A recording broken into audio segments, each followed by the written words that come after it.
அனைவருக்கும் வணக்கம். லக்னத்தில சந்திரன் நின்றால் என்ன பலன் அப்படின்றத பார்ப்போம்.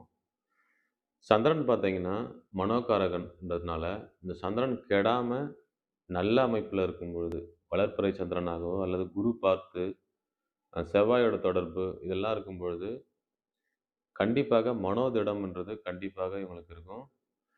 அதே மாதிரி இளகிய மனம் உடையவர்கள் அப்படின்னே சொல்லணும். ஏன்னா, காலபுருஷ தத்துவத்திற்கு 4ஆம் வீடு.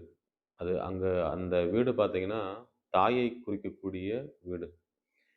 சந்திரனும் பார்த்தீங்கன்னா, அம்மாவுக்கான கிரகம். அதாவது காரகத்துவம் பார்த்தீங்கன்னா, தாய் காரகத்துவம்ன்றதுனால, கண்டிப்பாக மனோதிடம் உண்டு. அதே மாதிரி இளகிய மனம் உடையவர்கள். மத்தவங்களுக்கு ஹெல்ப் பண்ணக்கூடியவங்களாக இருக்கக்கூடிய ஒரு அமைப்பு. அதே மாதிரி பிரயாண பிரியர்கள். ஒரு இடத்துல இல்லாம சுத்திட்டே இருக்கணுன்ற ஒரு நெனைப்பு இருக்கும். அதே மாதிரி இந்த குரு, செவ்வாய் இதெல்லாம் தொடர்பு கொள்ளும் பொழுது, முன்னேற்றம் அப்படின்றது அதாவது இவங்களே வந்துட்டு என்ன சொல்றது? மத்தவங்களுடைய உதவி இல்லாம தானே உழைச்சு முன்னுக்கு வரவங்க, இந்த சந்திரன் லக்னத்தில இருக்கவங்க. யாருடைய உதவியுமே இல்லாம, தன்னுடைய சொந்த முயற்சியில, இவங்களுடைய வாழ்க்கையில கண்டிப்பாக முன்னுக்கு வரக்கூடிய ஒரு அமைப்பு இருக்கும்.